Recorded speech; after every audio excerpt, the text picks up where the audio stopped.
Hi, good afternoon, everybody. Before I turn it over to my NSC colleague here, I want to say one thing at the top. We have grave concerns with the passage of the Anti-Homosexuality Act, AHA, by the Parliament of Uganda yesterday, and increasing violence targeting LGBTQI+ persons. If the AHA is signed into law and enacted, it would impinge upon universal human rights, jeopardize progress in the fight against HIV/AIDS, deter tourism, and invest in Uganda and damage Uganda's international reputation. The bill is one of the most extreme anti-LGBTQI+ laws in the world. Human rights are universal. No one should be attacked, imprisoned, or killed simply because of who they are or whom they love. And with that, my colleague John Kirby is here to offer a preview of the President's upcoming trip to Canada. As you know, the President will be heading to Canada tomorrow and answering any lingering questions about President Putin and President Xi's meeting this week in Moscow. Admiral? I'm sure there's no lingering questions about that. So as Karine said, I just want to give you all a little bit of a preview here of the President's trip up to Ottawa. He does leave tomorrow afternoon. It's quite a packed schedule for a short trip. Once they arrive, they'll be greeted by the Governor General of Canada, Mary Simon. Later tomorrow evening, the President and the First Lady will join Prime Minister Trudeau and Mrs. Trudeau for an intimate gathering at their residence. And on Friday, the President will participate in a bilateral meeting, of course, with Prime Minister Trudeau and his team, during which he will absolutely reaffirm the United States' enduring commitment to this U.S.-Canada partnership. The President will then follow in the tradition of previous presidents who visit Canada and address Canada's Parliament.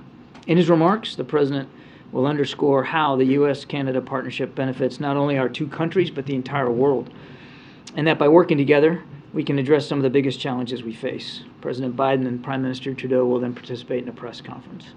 Later tomorrow, or Friday evening, the President and First Lady will attend a gala dinner at the Canadian Aviation and Space Museum. Now, in addition to joining the President for those events, the First Lady will continue to build on her friendship with Mrs. Sophie Trudeau and participate in a spousal program that's focused on our shared cultural connections and, of course, empowering young people. This is a meaningful visit. Canada is one of the United States' closest allies and friends and has been now for more than 150 years. This will be the first true, in-person, bilateral meeting between the two leaders in Canada since 2009. In the first year of this administration, we focused on rebuilding that bilateral relationship. In the second year, we focused on following through on our commitments, including prioritizing orderly and safe migration through regular pathways and enhancing collaboration to address the synthetic opioid crisis. And now, heading into the third, this visit is about taking stock of what we've done, where we are, and what we need to prioritize for the future. We're going to talk about our two democracies stepping up to meet the challenges of our time. That includes taking concrete steps to increase defense spending, driving a global race to the top on clean energy, and building prosperous and inclusive economies. That's continuing to take bold action. That's also continuing to take bold action to combat climate change, promote inclusive economic growth and good jobs, strengthen our democracies, supporting efforts for stability in Haiti, and continuing, of course, to support Ukraine. President Biden will also promote our shared domestic and foreign policy goals, including by highlighting the mutual benefits of the Inflation Reduction Act, the CHIPS and Science Act, the U.S.-Mexico-Canada Agreement for promoting prosperity and clean energy. And of course, the first call President Biden made to a foreign leader as President of the United States was to Prime Minister Trudeau, highlighting the strategic importance of this incredible relationship.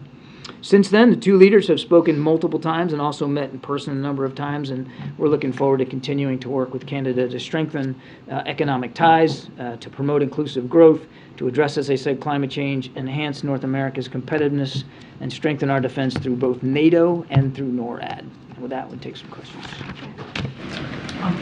Hey, John. So I wanted to ask you about the Russian foreign minister's comments today about Britain's plans to supply Ukraine with depleted uranium ammunition, and Lavrov had said that's a step towards significant escalation.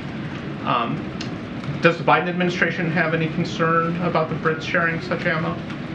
Well, certainly we would let the UK speak for itself in terms of what sovereign decisions they're going to make about providing ammunition. But, I mean, make no mistake, I mean, this is yet another straw man through which the Russians are driving a stake. This kind of ammunition is fairly commonplace, been in use for decades. I think what's really going on here is Russia just doesn't want Ukraine to continue to take out its tanks and render them inoperative. And if that's really the concern, if the Russians are very concerned about their tanks staying fully operational, they can just take them across the border back into Russia and take them out of Ukraine. They don't belong there in the first place. That would be my recommendation if they're concerned about threats to their tanks. And now that the meeting is behind us, is there any change in the U.S. assessment on China's weighing of sending weaponry to Moscow? No change. No change. Thank you so much. On the topic of Ukraine, what will President Biden's message be to the Prime Minister about sustaining support for Ukraine? And are there any concerns, given the debate that we are seeing here in Congress, that support will start to wane on the world stage? You know, I don't think the President believes Prime Minister Trudeau needs to have a message delivered on supporting Ukraine. I mean, the Canadians have been right there with us since the very beginning. And part of this Ukraine contact group, they have given millions of dollars in security assistance as well as humanitarian and even financial assistance, Kristen. So they have stepped up in a big way. We're grateful for that support. Prime Minister Trudeau doesn't need any messages from us on that. And as for the public support, again, we are very grateful for the bicameral and the bipartisan support that we're getting on Capitol Hill, and you can see that continue even with the House of Representatives now in Republican hands. The House leadership has been consistent in wanting to continue to support Ukraine. We're grateful for that, and we fully expect that will continue. If I could follow up with you on the news yesterday that the U.S. is accelerating the timeline for sending Abrams tanks to Ukraine. Can you talk about that decision, and also, are there any renewed discussions about potentially sending Ukraine the F-16 fighter jets that they've been asking? No change to our policy on fighter jets at this time. Nothing to speak to. I think the Pentagon laid out in more detail yesterday the decision making on the Abrams tanks. We have said from the very beginning. Heck, we've been saying this since the war began, that we know there's a sense of urgency we all share. Time is no one's friend here in this war. And that's why, really, throughout this long process, we have, at unprecedented speed, been able to provide capabilities to the Ukrainian armed forces. And that includes with small systems like Stingers and artillery ammunition to big systems. Now, the bigger systems, they take a little bit more time, and you got to make sure there's a supply chain in place. You got to make sure that the Ukrainian troops are trained.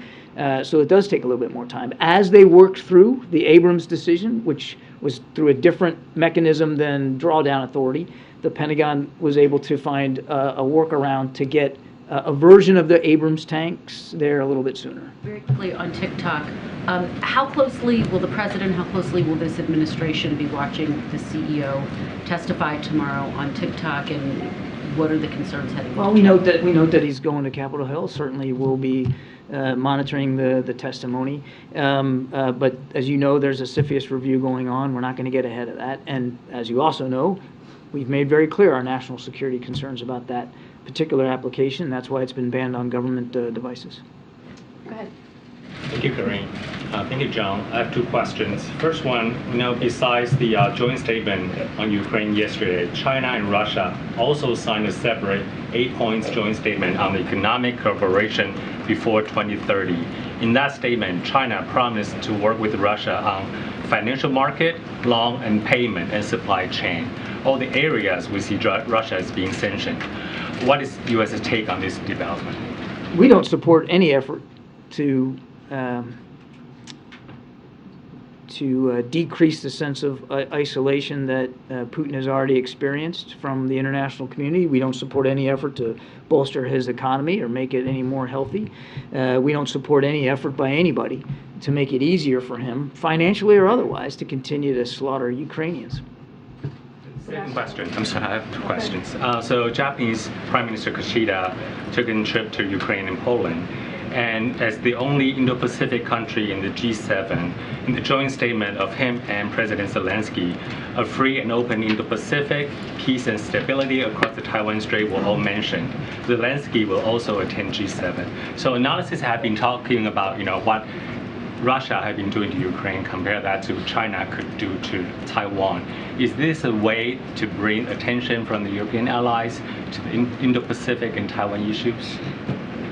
We are grateful for Prime Minister Kishida's visit. I think it shows the degree to which Japan really has stepped up, not just in the region, but elsewhere around the world. They have helped our efforts to support Ukraine, and of course we're grateful for that. And it does show how much more engaged Japan is globally and really taking a leadership position. It's noteworthy that the Prime Minister of Japan goes to Kyiv in the middle of a war, a city which, oh, by the way, got attacked just last night, very much on the front lines of this war, and that President Xi has yet to have a conversation with President Zelensky, which we urge him to do.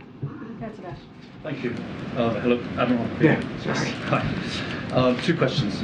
First one, following up on Karine's statement about Uganda and what Secretary of State has already said. Is anything like sanctions or some other concrete measure being considered by the U.S. side if this law should take effect? Yeah, well, first of all, big if there, right? This is the Parliament passing it. It still has some process to go here. We're certainly watching this real closely, and we would have to take a look at whether or not there might be repercussions that we would have to take, perhaps in an economic way, should this law actually get passed and enacted. And that would be really unfortunate because so much of the economic assistance that we provide Uganda is health assistance, and largely through PEPFAR. You can see a world in which a law like this, should it be enacted, would not only, as Karine rightly said, just be devastating to a whole community of people inside Uganda, but if it were to have any kind of an effect on our economic assistance, that would only make that worse. So we'll have to take a look. No decisions. We're watching this very, very closely, and hopefully it won't pass and we won't have to do anything. And sorry, I had a second one. Back on the depleted uranium issue. Has the U.S. sent any depleted uranium ammunition to the Ukrainians? Would it do so? And secondly, what do you make of the Russian and Belarusian kind of veiled threats about using some sort of, going nuclear themselves? I mean, that's kind of what they're saying. They're saying if you use a little bit of nuclear, we could go nuclear. They've been saying that. Lukashenko. You mean in reference to the depleted uranium? Yeah. Has the U.S. sent any of this stuff itself? So look, we don't typically talk about the specifics of ammunition that we're providing, but we're not providing depleted uranium. But I think it's important to remember what this is. This is. There have been health studies done on depleted uranium munitions. It is not a radioactive threat. It is not anywhere close to going into the nuclear realm. That's why I described it earlier as a stake through a straw man. This is a commonplace type of munition that is used particularly for its armor-piercing capabilities. So again, if Russia's deeply concerned about the welfare of their tanks and their tank soldiers, the safest thing for them to do is to move them across the border and get them out of Ukraine. John, two topics for you. First of all, on President Zelensky's visit to eastern Ukraine near the front near Bakhmut, what does the fact that he was able to travel there say about the strength of the Ukrainian positions there? And then secondly, a lot has been made about the relative significance of Bakhmut. What does his visit say about the importance of that city for the Ukrainian forces? So interesting split screen, wasn't it, Jeremy? You had the president of Ukraine going literally to a town that's been under assault now for weeks, where thousands of Ukrainian soldiers have fought and many have died, as well as tens of thousands, we estimate, Russian convicts. I mean, it's where the most vicious fighting is going on. And he goes there. The other day, Mr. Putin decides to go to Mariupol, which is about as far away inside Ukraine from any fighting as you can get, to inspect the reconstruction after the damage his army did to Mariupol. President Zelensky has made very clear that he wants his forces to keep fighting over and for Bakhmut, and they haven't given it up. The Russians have made some incremental gains in the last few days, but only incremental. I mean, we're talking block by block kind of stuff. And the Ukrainians are still fighting very bravely to try to prevent Bakhmut from falling. I'll let President Zelensky describe his strategy and what he wants to prioritize and how he wants his troops to fight and where. But noteworthy, yet another example of his incredible leadership under fire as a commander-in-chief in war, going right to where it is. That is where the heaviest fighting is right now in the whole country, let alone the Donbass region. And then on Israel, the State Department yesterday summoned the Israeli ambassador over the repeal of this 2005 law regarding the northern West Bank. The U.S. has been critical of these judicial reform efforts. Yesterday, you criticized comments made by Israel's finance minister. I'm wondering, what is the current state of U.S.-Israel relations, and how concerned is the United States that this current Israeli government is moving in a more authoritarian direction, and also potentially putting up more impediments towards a potential two-state solution? Israel remains a strong ally and a deep, deep friend in the region, I'd say even around the world. And the president, in his discussion with Prime Minister Netanyahu the other day over the weekend, made clear that our support for Israel's security will remain ironclad. Nothing's going to change about that. And he has, through his entire public life, been one of Israel's strongest supporters and friends, and that will not change. Now, he has also said, and he's communicated it publicly, and of course he's communicated it privately, our concerns over these proposals, these proposed judicial reforms, and he has said, and he said it again over the weekend, that we urge Israeli leaders to seek a compromise as soon as possible, and then that's where we are. In the back. Hi, John. Getting back to the Canadian visit, is one of the issues being discussed the safe third-party agreement? A loophole in it is what's causing many migrants to come from the United States into Canada. Is there any discussion about modernizing it or scrapping it? I don't want to get too far ahead of the agenda. I think we'll have more to say once we get up to Ottawa, and of course the president will have a chance to talk to y'all when the meeting's over. But as I said in my opening statement, without question, they'll be talking about issues of migration, which affects us both. I mean, there are more people on the move in this hemisphere than there have been since World War II, and that affects both our countries. And secondly, in the preview, you talked about climate change and so forth, but there was no talk about energy. Is there a push or a discussion to import oil or energy exports into the U.S. from Canada? Again, I'm not going to get too far ahead of specifics. I think energy security clearly will be on the agenda, as well as clean energy jobs, jobs that will be brought to the hemisphere from the Inflation Reduction Act, as well as, the Canadians have an emissions control plan that they've put into place that will also help, again, drive clean energy innovation here in the hemisphere, certainly between our two countries, and that's pretty exciting stuff. We're looking forward to that. Just wanted to, if I could follow up on that, John. The specific concern of the Canadians is this 2004 treaty. I imagine the president's position is that he doesn't want to see a change in that treaty. But can you speak generally about the United States' position when it comes to the concerns the Canadians do have about migrants heading from this country north? And secondly, if you could lay out some of the asks you'll make of the Canadians when it comes to NORAD modernization. So on the first question, we've had many opportunities to talk to our Canadian counterparts about migration concerns, and it's not at all something that Prime Minister Trudeau and President Biden haven't spoken about. In fact, we were down in Mexico City not long ago for the North American Leaders Summit, and that was a prime topic of discussion. You guys all followed up on that. So I suspect that they'll continue to talk about this tomorrow and Friday. I have no doubt in my mind. I'm not going to get ahead of any decisions that might be in the offing or how this might transpire. But issues of migration, we are well aware of Canadian concerns. We have concerns of our own. I mean, it's a shared hemispheric, a shared regional challenge. So I have no doubt that they'll discuss it. On NORAD modernization, I think the issue of the Chinese spy balloon was a good reminder for all of us that we need to continue to make sure that when it comes to our defensive capabilities, particularly our air defensive capabilities, that we are at the cutting edge all the time. And so modernization of air defense capabilities, and certainly in NORAD specifically, is something that we never take for granted. We're always looking to improve that. You can see a lot of that embedded in the Defense Department's budget, which has been submitted. In fact, I think they'll be testifying this week on that. And I have no doubt that they'll discuss that as well. Good. Thanks, Karine. Just a quick question on House Republicans asking the administration to share their review on the Afghanistan withdrawal with Congress and even the public. Is the administration considering that? So I think you know that we've been engaged in an effort to review the U.S. withdrawal from Afghanistan, to assess the lessons learned.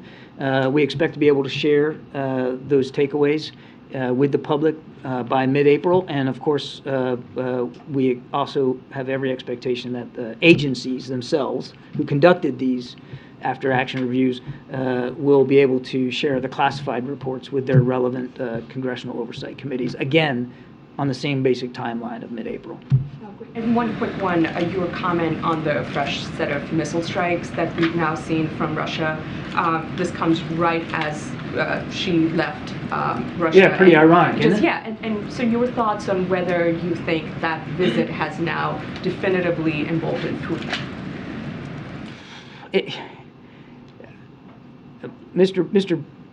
Putin hasn't really taken the foot off the gas since he invaded a year ago.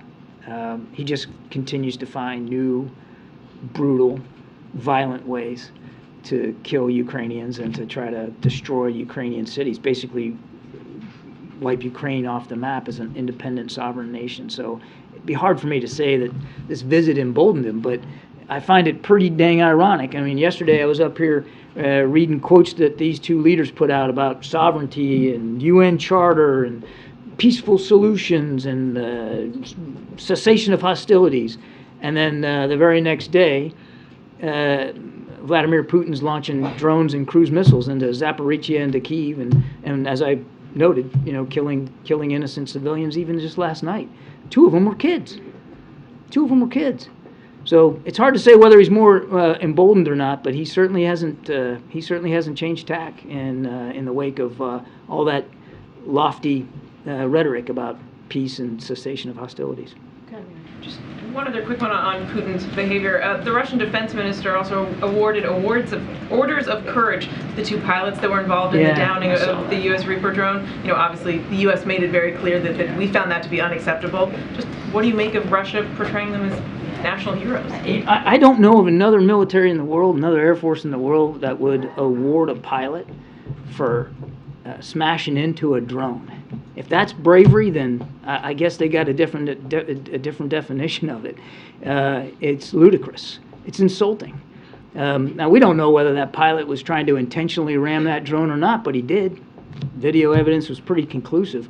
Either way, I mean, in the Navy I grew up in, you don't want to hit anything. Hitting anything's bad for you. So like I'm sorry. I got to throw the flag on this one. I have no clue why they would give a bravery award to a pilot who was at worst maliciously putting himself and U.S. property at great risk, and at best just an idiot.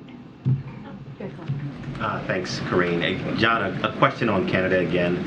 Will President Biden push Prime Minister Trudeau on an international peacekeeping force in Haiti? Can you talk about what specifically, as much as you can, they plan to do in that country? No question that they'll talk about the situation in Haiti, and both these leaders talked about it when we were in Mexico City. They share a concern about the dire situation down there from a security and humanitarian perspective. This is not something that is unfamiliar to either the Prime Minister or the President. I think they will continue to talk about ways we can continue to support from a humanitarian assistance perspective the people of Haiti and Haitian national security forces. And as for multinational force or anything like that. Again, I don't want to get ahead of the conversation here, but as we've said before, if there's a need for that, if there's a place for that, that's all going to have to be worked out directly with the Haitian government and with the UN. But I won't get ahead of what the conversation is going to be. One more thing. Do you have an update on Jeff Whitkey? Is he back in the States? Has the president talked to him? Does he plan to talk to him? No conversations that I'm aware of. You know what? Let me check and see. I don't know that he's actually arrived back here in the States. That's a good question. I owe you an answer to that. Gotcha.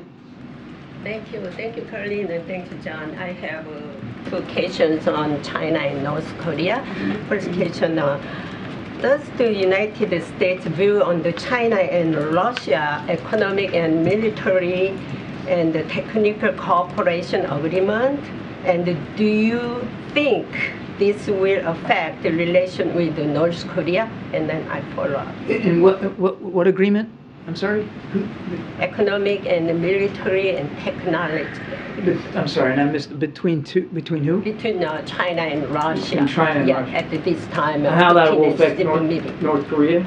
Yeah, how would that go to? I think it remains to be seen what effect there's going to be with bilateral relations with North Korea, Jenny. I think we need to dive into that a little bit more deeply and try to understand it. It certainly doesn't. Just at face value, it doesn't appear like there will be some huge impact on the way China relates to North Korea. But we've said this before: China does have influence in Pyongyang, and we continue to urge them to use that influence to help us decrease the tensions there on the peninsula and to enforce the sanctions, the international sanctions, the UN sanctions that have long been in place to try to curb North Korea's nuclear ambitions. One more, North Korea. North Korea conducted tactical attack simulations, tactical nuclear weapons simulations recently, and Kim Jong-un ordered to be ready for a nuclear attack at any time. Do you think North Korea's nuclear attack is imminent? We watch it as closely as we can. There's no indications or no information at this time that would lead us to believe that some sort of actual strike by North Korea is imminent. But we're watching and monitoring as best we can. Again, we urge Mr. Kim to sit down with the United States. Without precondition, we've made this clear, I don't know how many times, willing to sit down without precondition to talk about de-escalation of tensions and denuclearization of the peninsula. He hasn't taken us up on that offer, so we're going to continue to make sure we've got the requisite military capabilities in place. A couple more. Back on Haiti, Trudeau seems to be rejecting the idea that military force is a way to stabilize Haiti. So will you urge him, will the president urge him to reconsider? As I think I answered before, we're going to talk about Haiti, and we're going to talk about all the things that we got to continue to do for the Haitian people and for security there on that part of the island. And as I said, any discussion about the use of military forces has got to be done. Obviously, it's got to be resonant to sovereign decisions that nations who might be contributing military forces to make, but also it's got to be consistent with the needs and the requirements both of the UN and the Haitian government. And I just don't think we're at a point right now where we can answer that question definitively. Thank you.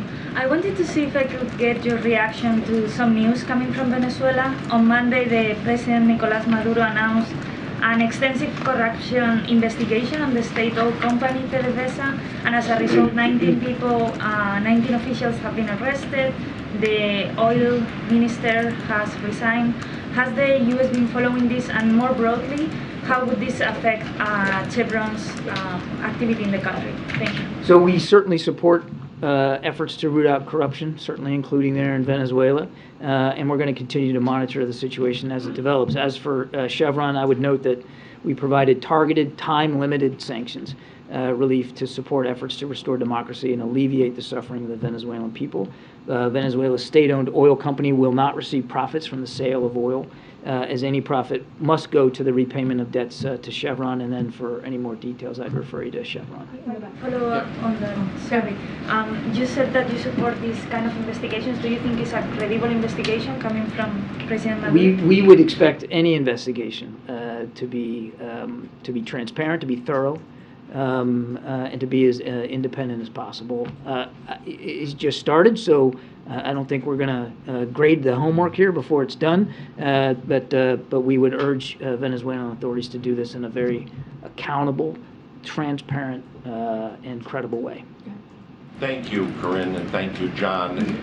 There's been considerable scuttlebutt about the damage that was inflicted on the Nord Stream pipeline. Now, last fall, Jake Sullivan said he believed, and I quote, "it was an apparent act of sabotage," and he supported investigations.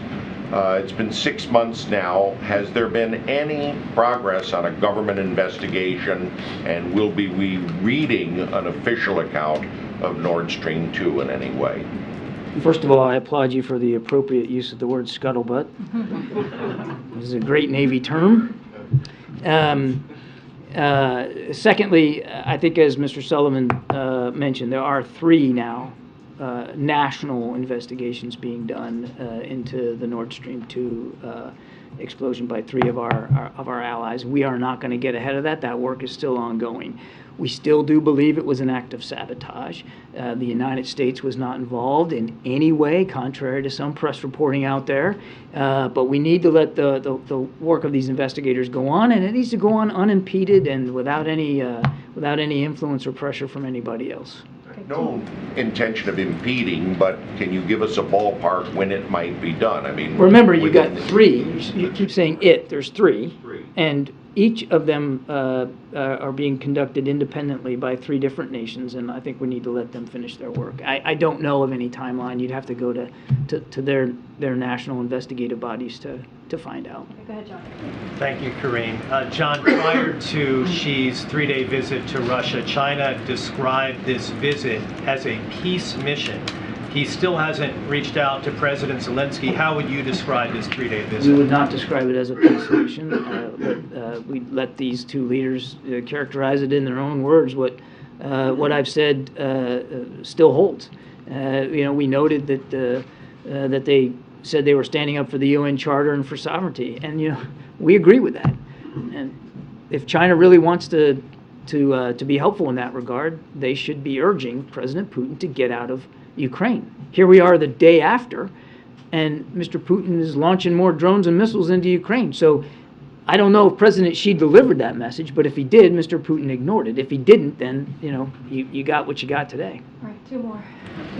Thank you so much, Karine. I have 2 on TikTok. The first is the administration has supported the Restrict Act, which would clarify the executive branch's legal authority to ban TikTok. Is there anything the CEO could say tomorrow that would convince the White House that that isn't necessary? I certainly am not going to get ahead of his testimony or how he wants to characterize his company. The president really, as you rightly noted, has been very consistent about our concerns in terms of big tech and particularly some social media applications, and that includes TikTok. So again, with the CFIUS review underway, there's not a whole lot that I can talk about right now, but we'll be watching and monitoring his testimony. The administration has requested that the Chinese owners of the app divest their stakes. Have they responded to that request? You're referring to a press report that I am not in a position to confirm one way or the other. Last question. I wanted to follow up on TikTok. Obviously, you've expressed again today the national security concerns with the app. Why then did the president agree to appear in TikTok videos as recently as, I think, St. Patrick's Day? Again, we have not changed our national security concerns about the app. It's not for use on government devices, and I don't have anything more for you on that. Does it send the wrong message if the administration is weighing a ban, or could in the future have to weigh a ban? We have been very consistent about our concerns over TikTok. There's a CFIUS review underway. I know you want me to tell you more about this, but I'm just not going to get ahead of that. Great. Thanks, everybody. Thanks. Thank you. You had your chance. You asked him a question. And he made use afterwards. I probably won't go beyond what he said then. All right, just have one thing at the top, and then we can get going. As I'm sure you're all aware, and I mentioned this earlier in the week, this week we use this week to show how the MAGA House Freedom Caucus budget proposal will be a five-alarm fire for hardworking Americans. Today we're revealing how their extreme proposal would ship manufacturing jobs overseas and undermine workers. And here are some examples of how it would do that. Reverse investments by President Biden and congressional Democrats in American manufacturing. Deny 750,000 American workers job training and employment services. Reduce investigations and targeted inspections, so 135,000 workers would lose an average of $1,000 in back wages that they are owed. That's a sharp contrast with the president's Investing in America agenda. That economic strategy is bringing supply chains to America, supporting workers and small businesses, investing in innovation, and fueling a manufacturing boom in communities that have been left behind. The private sector has invested more than $300 billion in manufacturing under President Biden, and the Inflation Reduction Act will create millions of jobs. With shovels are already hitting the ground. Republicans want to reverse that progress and undermine American manufacturing workers. And with that, Amr, you want to kick us off? First thing, I just wanted you could offer a little bit of clarity on the Afghanistan parts of the after action review that's coming out in mid-April that Kirby just referred to. Is that the hot wash that Jake had referred to, going back to basically the midst, right, in August 2021? Is that's what we should be? That's what you should be expecting in mid-April. Okay. I guess if you just add a little bit of meat to the bone, why it's I'm not turning down this review coming out, but why did it take so long? Look, I'm not going to get into the specifics on the process or the timeline of it. I know that Jake had talked. You guys have asked him about this many times, and I would say that we wanted to make sure that we were, take the time to get this right.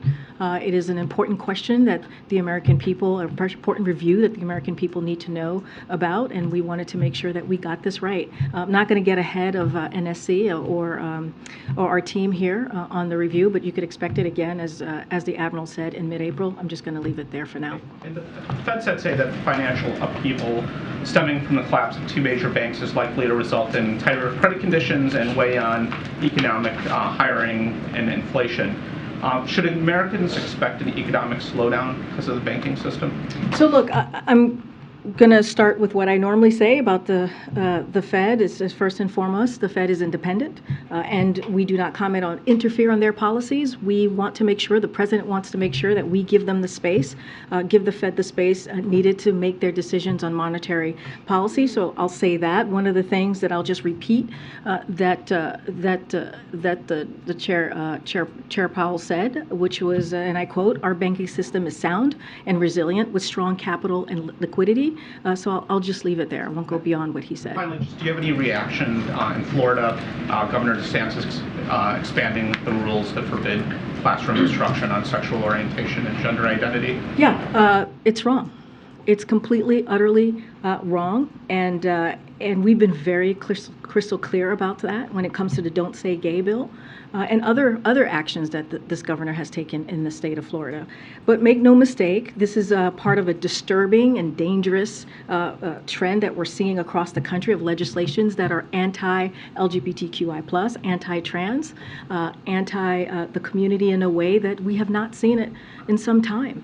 And it's not just the LGBTQI+ community. We're talking about students. We're talking about educators. We're talking about just individuals. And so the president has been very clear. This administration has been very clear. We will continue to fight for the dignity of Americans, for the dignity and respect of the community, of opportunity that should be given to students and families in Florida and across the country. So again, this is just plain wrong, and we're going to continue to speak out against it. Go ahead, Mary. On the economy, does the president still have the same level of confidence that he's had that the U.S. will get through this banking crisis, get through this high inflation without going into a recession? Look, the president has complete confidence in the process, in his economic policy. If you think about it, when we look at how strong the economy is, it's because of the president's work, what he's been able to do, building an economy from the bottom up, middle out, and you see that with the jobs that's been created, more than 12 million jobs just last month in the jobs report. We saw 300,000 jobs created, and that continues because of the work that this president has put forward, because of these historic economic policies that have passed under this administration. So we do not see, because of what I just laid out, we do not see a recession or pre-recession. We see a strong economy, and it's because of the work that this president has done. And just on another topic, has the president been briefed on the shooting in Colorado today, and has the White House been in touch with officials out there about this shooting? So I know this kind of just occurred as I was walking out, so I wasn't able to touch base with the president on if he's been briefed. I did see him earlier. I just didn't see him right before this briefing. Our hearts go out to the families of the 2 school administrators in Denver today, and to the entire school community. Too many communities are being devastated by gun violence. Denver Public Schools said today that school officials have confiscated at least 10 guns from students already this year, and that's just in Denver. From Columbine to Parkland to Newton to countless other tragedies in between, our schools are too often scenes of gun violence instead of safe spaces for our kids to learn. And I know many of you feel that. I have a kid. I know many of you have a kid. Have kids. And so this is devastating to continue to hear. Last week, the president, as you all know, some of you all traveled with us out to California, announced yet another executive order aimed at taking action to address the scourge of gun violence, and he will not stop fighting to keep our communities safe and guns out of dangerous hands. You got to remember, this is a president who's taken historic steps when it comes to executive actions, and he was able to do another one just last week, as I just mentioned. So the president continues to believe that Congress must also step up, and they must also act. It's time for an assault weapons ban. It's time to close loopholes in our background check system. It's time to require safe storage of guns. And as the president said in the State of the Union, Congress needs to do something. It is time, way past time, for Congress to do something. And I'll leave it there. Okay. The Federal Reserve Chairman said today that inflation is still too high. Does the president agree? Look, the president has always said that he's going to do everything that he can to make sure that we work every day to lower cost. He has always said when it comes to his economic plan, the number one thing that he wants to do is lower costs for Americans, and that's why the Inflation Reduction Act is so important. Lowering costs for health care, lowering energy costs. So he's always going to continue to work and take actions to make sure that we're doing that as much as we can in different ways. And you've seen the policies that he's put forward to deal with that. So look, one of the things that Jerome Powell did say about inflation, goods inflation's been coming down now for 6 months. Housing services is really a matter of time passing, and that came from Jerome Powell earlier today. Given all of that, the price of goods is still high. Americans are paying about $372 more a month, according to one estimate, than they were a year ago. What does the president say to Americans who everything that you say is happening on paper for them, paying that amount of money a month is still a lot? And we say, and we've been saying, we understand what the American people is feeling. That's not all lost on us. That's why we've made it a priority to do everything that we can to lower costs for Americans. There's junk fees. You've heard this president talk about junk fees that we're trying to deal with, writing out executive orders or hearing from different agencies on how we're dealing with junk fees, which is going to matter to Americans. Again, when you think about healthcare costs, lowering the cost on healthcare. And this is why we've made the contrast with what Republicans are trying to do. You see Republicans in the House saying that they want to lower Medicare. They want to cut Medicare. They want to cut Social Security, which is actually going to hurt working Americans. And so we're going to call that out and protect what taxpayers pay into. They want to repeal Inflation Reduction Act, which, by the way, which add to the deficit and also increase costs on health care for Americans. So we're going to continue to do the work. It never stops today or tomorrow. This is something that's going to be consistent in this administration. Just quickly, I know that earlier this week you said the president still has confidence in Jerome Powell, now that we see these rate hikes, is that confidence We remains? still have confidence. The president still has confidence in Jerome Powell. Okay, Kristen. Thank you so much.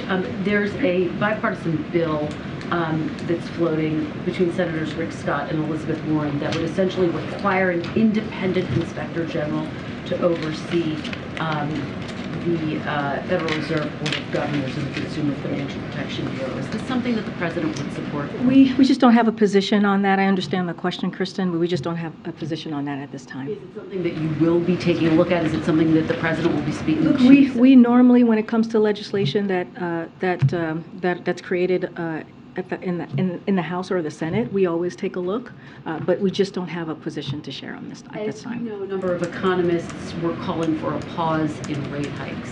Is there any concern about the action that the Fed took today? We're just going to be very mindful from here. Again, the Federal Reserve is independent. That's what the president believes. We want to always give them the space to make the decisions that they need to make on specifically on monetary policies. And so we're just not going to comment. And let me just ask you one more, Karine. President Biden said several weeks ago that he plans to visit East Palestine.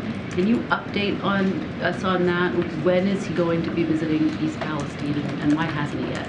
So the plans are underway, discussions are underway, just don't have anything locked in at this time. The president's words stand on what he shared about at some time going to visit the community. Again, this is a community that the moment that we heard on February 3rd, what occurred in that community hours after, February 4th, the wee early mornings of that day, the president and his team, Environmental Protection Agency and the Department of Transportation and other agencies acted right away, and they were on the ground, and the directive from the president was to make sure that we make that community whole. So you're saying he still plans to visit. What's your message to residents there, to lawmakers there, including Democrats who say he should have been there already? Look, the president has had his team on the ground since day one. I just laid out hours after we heard about the derailment.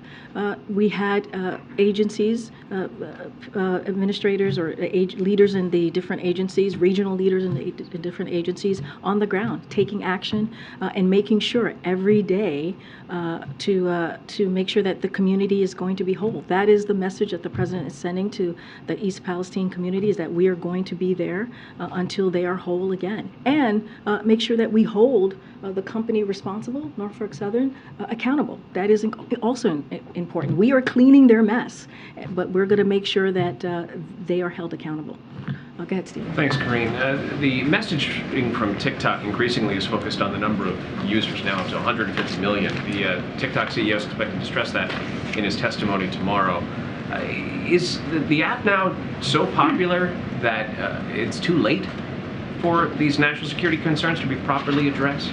So look, I'm just going to repeat what you heard from my colleague, and what I say all the time from here is that we're just not going to comment any further on this app. We've been very clear about the national security risks that we think that it poses. There's a CFIUS review, so we're going to let that go underway and let them do their review. I'm just not going to speak beyond that. Can I just ask one follow-up Sure, on that? absolutely. Is there any way you could shed some light on why the CFIUS review process has taken as long as it has? I mean, this is now, the former president tried to ban TikTok more than 2 years ago, and the app has only grown in popularity since.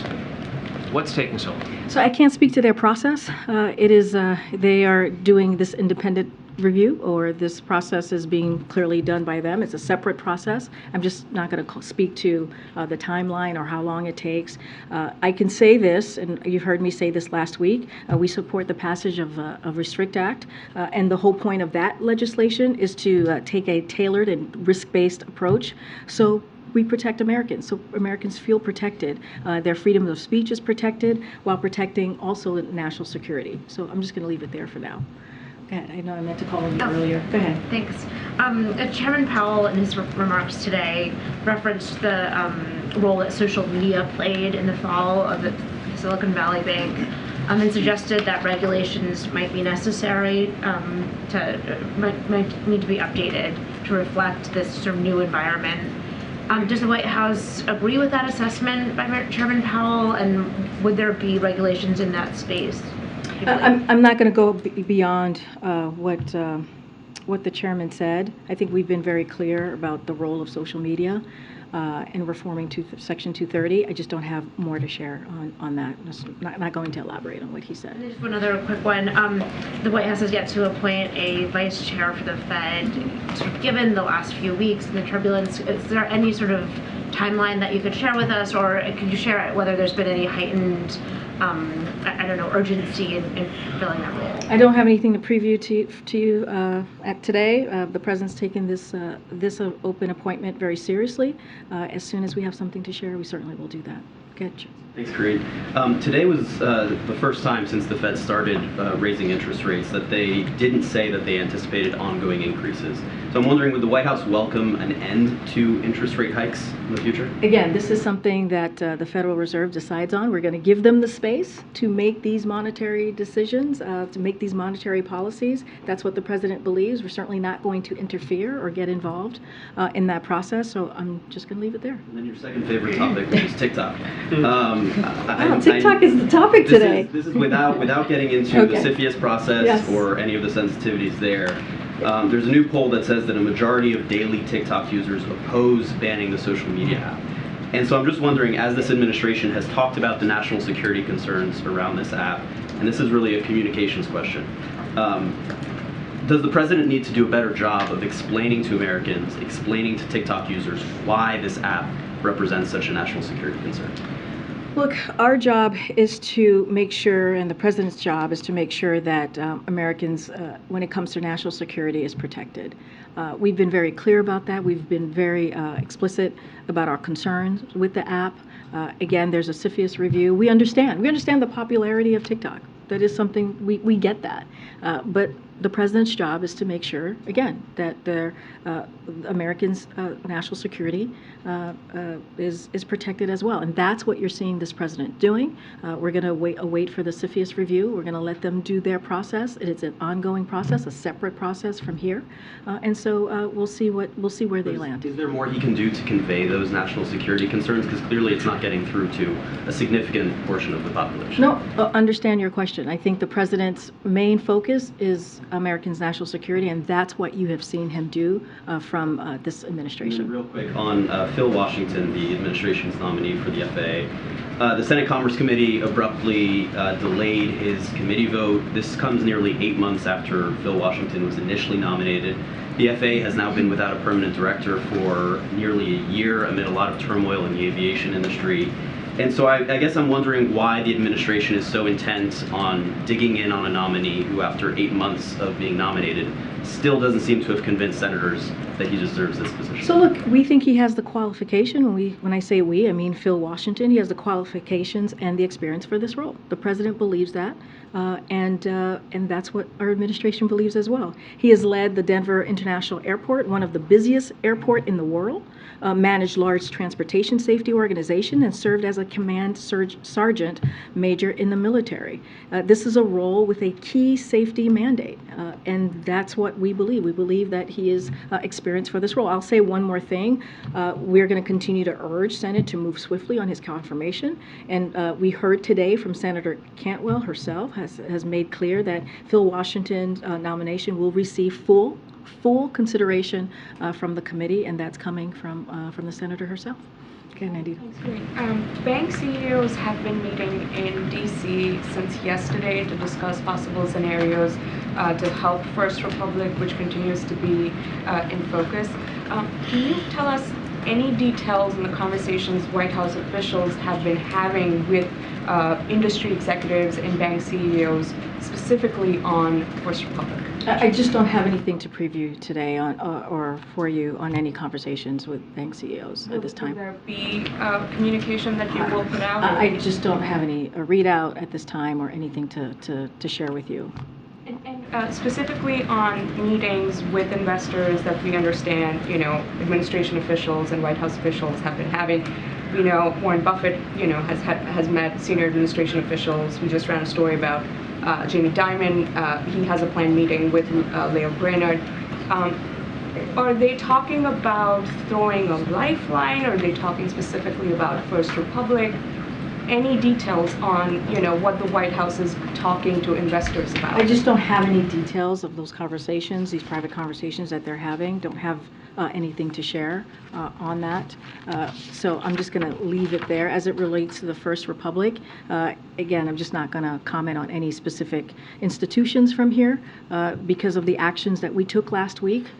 Earlier this week and last week, Americans can be confident that their deposits are safe, and banks have access to resources to meet depositors' demand. That's what you've seen from Treasury, and that's what you've seen from the banking regulators at the direction of this president. And we're seeing that deposit flows are stabilized, but I'm not going to comment about any specific institution from here. Okay. I have a question on a review on GI Bill funding. It found that the University of Phoenix has received more GI Bill funding than any other institution of higher learning. The University of Phoenix has had a history of government scrutiny for misleading military veterans. Is there any cause for concern for the amount of funding it's receiving, especially as the president has made an effort to rein in predatory colleges? So look, I have not seen that report, so I'm not going to comment specifically on what's occurring there locally. What I can say is the GI Bill is something that's incredibly important for our military veterans, and so just don't want to go beyond a report that I haven't read. And then I have another question. So Texas Governor Greg Abbott has installed more than 130 miles of razor wire on federal land in the Rio Grande Canal. Abbott didn't seek the required permits to do this, and has doubled down on yesterday on Twitter saying that they are not going to ask permission to do this.